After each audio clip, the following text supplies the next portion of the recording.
we've had sources bring files and folders, but I've never had a reporter bring a folder. I love it. It's great.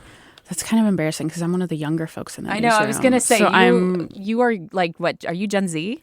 I am Gen Z. Yeah, Gen Z, but she brings paper. You do work for a newspaper. That's true. I don't think you should look at me as like the model for Gen Z. Yeah. I don't know. Gen Z's listening to tapes, right? They're collecting audio tapes again. This is true. Let's get the producer to pop the Sound Politics intro tape into the tape deck. It's time for Sound Politics.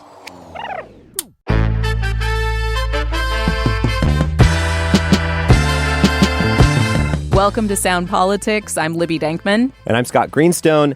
And this week, we want to talk about a new fight between the Trump administration and Washington state over transgender women in state prisons. Trump officials have launched lots of investigations, right? Yeah. We've covered a few of them. Investigations, lawsuits, probes, reviews, or just letters with threats of pulling funding over everything from anti-Semitism on university campuses to voter rolls to cooperation with ICE. Yeah, but this confrontation, let's call it, with Washington State, it's not over a policy that's widely known or covered in most mainstream media outlets. This is a state policy that allows a few trans women to be housed in prisons that align with their gender identity. That is, trans women in women's prisons. One prison in the state allows this right now, just one out of 11 adult prisons that the state operates. And the Justice Department announced this week that it is launching a probe into this state policy to see if it violates the constitutional rights of cisgender female prisoners. Yeah, and this is a complicated and I would say really hot button topic. So before we dive in with our guest today, let's just set up some context so we're all on the same page. Only a handful of states allow trans women in women's prisons, for example, what you just described. California and Maine do. The Justice Department opened similar investigations into those states in March. We're going to go more into detail about why Washington State created its trans policies for prisoners and why the Justice Department thinks that might be a civil rights issue. The Washington prison under investigation is in Gig or near Gig Harbor. It's called the Washington Correction Center for Women, and it's home to just 20 trans inmates. 14 are trans women. 6 are trans men. That whole prison has capacity for over 700 inmates. So, again, 20 of them are trans. It's a small chunk. And just stepping back further, the entirety of Washington state prison systems has about 13,000 inmates, and only about 300 total are transgender or non-binary. So that means the majority of trans women prisoners are living in men's prisons in this state. And it's easy to lose sight of this. I mean, media coverage can make the population of incarcerated trans people seem a lot bigger than it is. The number of trans women incarcerated with other women is quite small, but it's become a lightning rod for criticism on the right. When an issue arises within such a small population, it really tends to get, outsized coverage in certain conservative media. And that's partly why we want to talk about this today, because it has gained so much attention in certain corners. And of course, it now has the attention of the Trump administration. Right. And we haven't really covered it at all on this podcast. And mainstream outlets don't talk about it, nearly as much as conservative outlets. If you read or listen to conservative news, you will hear a lot about this housing question and others, right? The state paying for bottom and top surgeries and laser hair removal for inmates. This has come up just in interviews that I've done with Republican candidates for office. For example, they'll bring up specifically surgeries and laser hair removal, gender-affirming care for inmates, just as an example of the state run amok, run by Democrats. And this is like the kind of cudgel that they use in those situations. Yeah, it can sound like something out of an attack ad by Republicans. But, obviously there is reality there. These surgeries, are happening. And it's I think Republicans have latched onto it as a wedge issue. So we wanted to talk about it on the show today and kind of talk about the facts. Another reason we wanted to talk about this is because of the way language about this population is politicized. We've been using the term trans women. The Trump administration does not use that term. It uses the term biological men when it refers to trans women. That's the result of an executive order Trump signed on his first day in office last year. Yeah, and a major theme of Trump's second term has been targeting trans people and states or policies protecting their rights, framing this as a defense of traditional gender roles, sometimes as a defense of girls and women. And this prison investigation is part of that effort. So in a minute, we're going to dive in with someone who's been reporting on this. And we are a politics podcast after all. So we will also talk about the reason, or really the person pushing this investigation as part of a big political play, someone you've talked to many times. That's right. Libby. Yep. All of that after the break.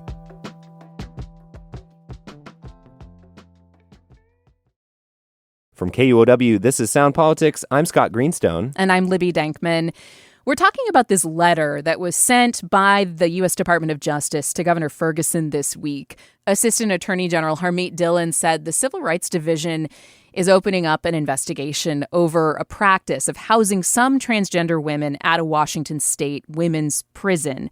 Lauren Gerges is a law and justice reporter at the Seattle Times who has been following this story. Lauren, welcome to Sound Politics. Hi. Hi, thank you for having me, Libby. So this week, on Tuesday, I think, Governor Ferguson received this letter we mentioned from the Civil Rights Division of the Department of Justice. What was in that letter? Yeah, so this letter pretty much informed Governor Ferguson that this investigation would begin. The allegations are not outlined in detail. The Civil Rights Division can learn about allegations from a myriad of ways, but essentially what that investigation might look like and, you know, what the federal government is looking for in Washington's prison system is still a little unclear. The Civil Rights Division is relying on this federal law, the Civil Rights of Institutionalized Persons Act. The act allows the feds to investigate any state to seek relief from egregious or flagrant conditions which deprive institutionalized people of their constitutional rights. There are still a lot of heavy restrictions in place for how the government can go about investigating Washington. And the governments are required, per this act, to negotiate in good faith if the federal government does allege there are violations taking place. So the concern here is around the Eighth Amendment, right? Yes. So the DOJ has said it is investigating allegations that women at WCCW are being deprived of their Eighth Amendment right to protection from cruel and unusual punishment, and that right is being infringed upon by the presence of trans women at the facility, those 14 women who are in gender-affirming housing. And the press release that the Civil Rights Division sent out basically says that, you know, they are in physical and emotional danger with trans women housed at the facility. I think I saw a line about, they think there are allegations that this correction center has failed to protect. What do they say? They say protection from sexual and physical violence, harassment, voyeurism, and intimidation. And this is the language they use, from male prisoners who identify as female. Right. So the Washington Department of Corrections introduced a policy in 2020 that allowed transgender women to be in women's prisons on a case-by-case basis. So let's go back to when that was introduced. Lauren, what problem was the state trying to solve by implementing this transfer policy? So what prompted this policy, I can't speak to exactly, but there was a growing population of inmates who identified themselves as transgender, non-binary, and prison systems have struggled for some time about what to do with those folks.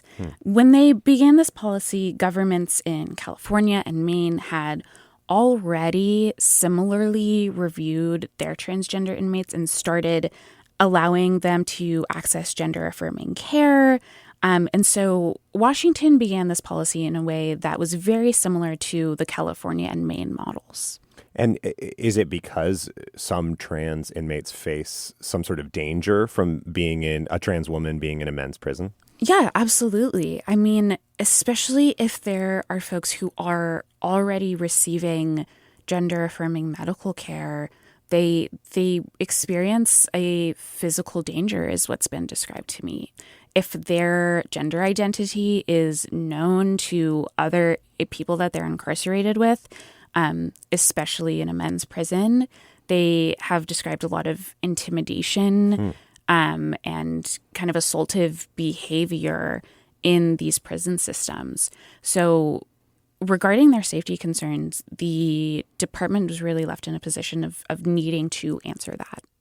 So how was that received in 2020 when they implemented this policy? I mean, it seems like kind of a big deal. Yeah, absolutely. And I mean, this was done somewhat quietly. I would say there wasn't a lot of press attention back in 2020 or a lot of fanfare surrounding this policy. It was really, at the time, sort of an internal instruction to correctional officers and other employees to, respect trans inmates' pronouns and, give them some guidelines about how to treat transgender folks in their prisons. So then fast forward to today, the Justice Department's announcement of its investigation into Washington's prison policy is pretty light on specifics or reasons for why they're doing it now.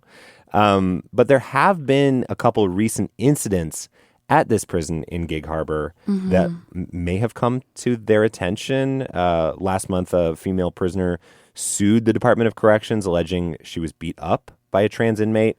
She also claims that this prisoner threatened her with sexual violence. What can you tell us about this case? Yeah. So this was filed recently, and this woman has alleged that she was beat up by a transgender woman who was also housed at WCCW. The lawsuit states that she was approached from behind, attacked, and then repeatedly kicked in the prison. One thing that is notable is that the trans woman at the center of that lawsuit is no longer housed at WCCW. Another plaintiff alleged in 2024 that she was sexually harassed and assaulted by that same person. I'll also note that the lawsuit filed on behalf of the woman who alleged she was attacked back in August is being represented by attorneys with the America First Policy Institute, the right-wing think tank that has been very influential on a national level during Trump's second term. So this has clearly been something that the Trump administration wants to pursue. I mean, the Bureau of Prisons, the agency that runs the federal prison system, said it would stop providing hormone therapy and other accommodations to transgender people in its care back in February. In March, the Justice Department said it would investigate California and Maine for housing some transgender women at women's prisons. Do we know why the department is now focused on Washington? Could it be this lawsuit that you mentioned of the woman who alleged she was attacked by a transgender inmate? I mean, why now?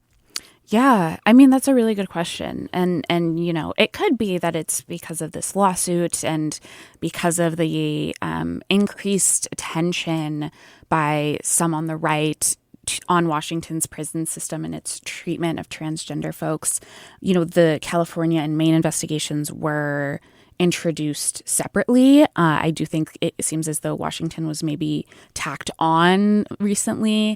We're always an afterthought up here in the upper left. Man. They forget about us. They do.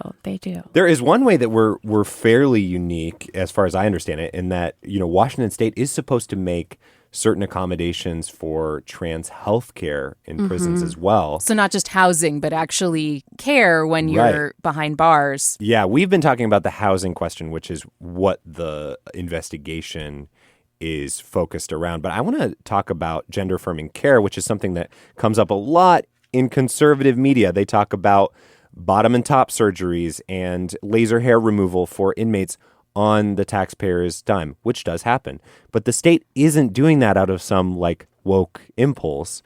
it's because of a lawsuit. Can you talk about that? Yeah. So Disability Rights Washington sued the Department of Corrections back in 2023. They alleged that DOC at the time was violating constitutional rights of trans inmates by denying them gender-affirming care and subjecting them to cross-gender strip searches and pat-down searches.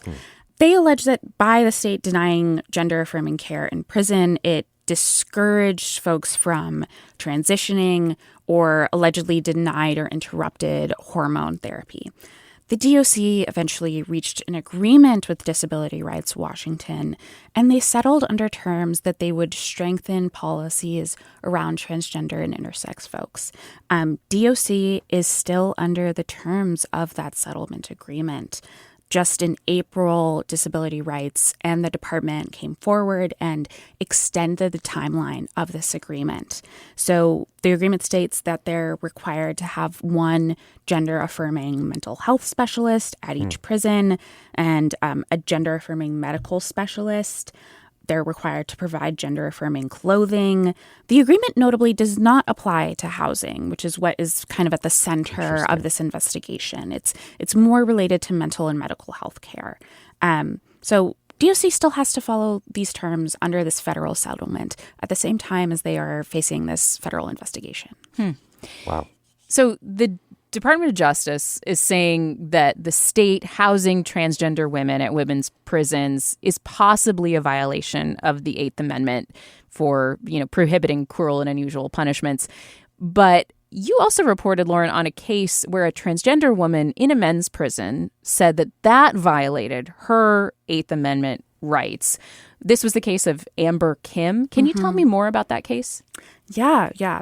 So just to set this up for context, the Department of Corrections has stated that they review housing transfers for trans folks on a case-by-case basis. There's a housing review committee, and they are tasked with reviewing these cases individually and in line with Prison Rape Elimination Act guidelines, the federal law to protect inmates from sexual assault. In 2024, Amber Kim, a trans woman, became the first transgender person to be moved from gender-affirming housing at the Washington Correction Center for Women back to housing that aligns with the sex they were assigned at birth. So back to a men's prison? Back to a men's prison. Amber lived at WCCW for almost 4 years, and she was transferred after she received a 504 infraction, which is an infraction that she received for a sexual encounter. Amber has stated consistently over the last 2 years that sexual encounter was consensual. And the Department of Corrections has stated that due to the nature of prison and the dynamics that occur within prisons, it's impossible to determine whether or not a sexual encounter is consensual between inmates. Or if there's coercion happening or something. Right. Yeah. And the right wing has kind of launched on this as, evidence of a person being sexually assaulted by a trans woman. So Amber is transferred back to the Monroe Correctional Complex. Which is a men's facility. A men's prison, yes. And she remains there. She has elected to stay in solitary confinement rather than be in Gen Pop, where she fears for her safety. And she's been in solitary confinement for almost 2 years now. So she, is I spoke with her on Tuesday. She's struggling mentally and emotionally with that. And she has argued to the Washington Court of Appeals that her transfer back to men's housing is cruel and unusual punishment. The Court of Appeals denied that petition, but the Washington State Supreme Court decided to hear her case, and that will occur next month. Okay. And I just want to point out, in my reading, when the Department of Corrections in Washington State first implemented the housing policy for trans inmates, one of the things that it said was, trans people who are incarcerated are way more likely to be reporting harassment, to be reporting incidents of abuse, sexual assault, things like that. But also, they're way more likely to be in solitary confinement for long periods of time. Yes. So these are things, again, that are harms that have been reported to a really high rate that are suffered by trans people. And so the implication was that the change of policy in 2020 was to try to alleviate these harms. But it sounds like what Amber is saying is when she was moved back to the men's prison, she is suffering from all of those things. Yes, exactly. There have been very few studies on transgender folks who are incarcerated. But one of the few that has been conducted found that trans folks are 10 times more likely than cisgender prisoners to be assaulted. Wow. For your reporting on that case and all of this, you've spoken to a number of trans women in prison. What did they tell you it was like to, be incarcerated while trans? Yeah. So in Amber Kim's case, she has told me that at the women's prison, the vast majority of women there did not have a problem with her presence. She described it as a safer environment. She was able to access gender-affirming care regularly. And Amber is at a point now where she estimates she has lost about half of her physical strength because of the number of years she's been doing hormone therapy. She's very afraid to be in Gen Pop at Monroe. I've spoken with other women who are housed at men's facilities, and they describe kind of a culture of intimidation if their gender identities are known to others in the prison. Yeah, and the report that I read from the ombuds at the Department of Corrections basically implied that many trans incarcerated people end up deciding to go back in the closet, basically, out of personal protection when they are incarcerated. So just kind of moving back and looking at this Department of Justice investigation that is now going to be targeted at the housing policy for the Department of Corrections in Washington State. What's next, Lauren? What could be a potential outcome here? Yeah. What are the steps that the U.S. Department of Justice is going to take when it looks into what Washington State is doing? Like I said, under the Civil Rights of Institutionalized Persons Act, the feds can investigate. There are kind of strict timelines involved for when and how the investigation is conducted. They next tour the facility. They can access documents that the DOC holds about trans folks in their custody. After notifying the governor about this investigation, though, they need to determine whether there is a pattern or practice of civil rights violations. After the investigation is concluded, before litigation begins, they need to find that there is that pattern or practice of civil rights violations.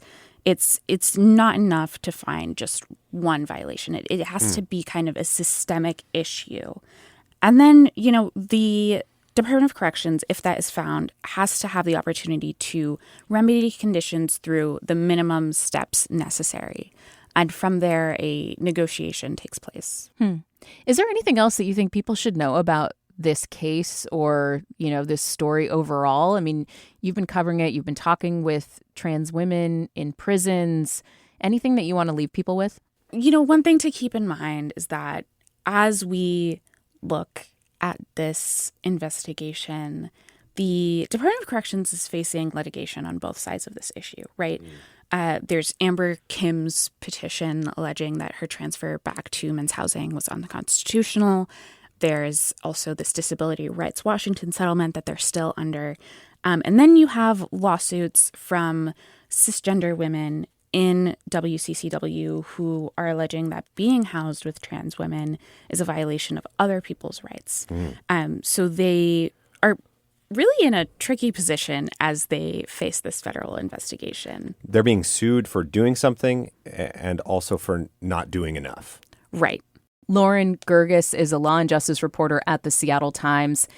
Thanks very much for explaining all this to us, Lauren. It's complicated and it's sensitive, and I really do appreciate your time and attention on this. Yeah, thank you for having me.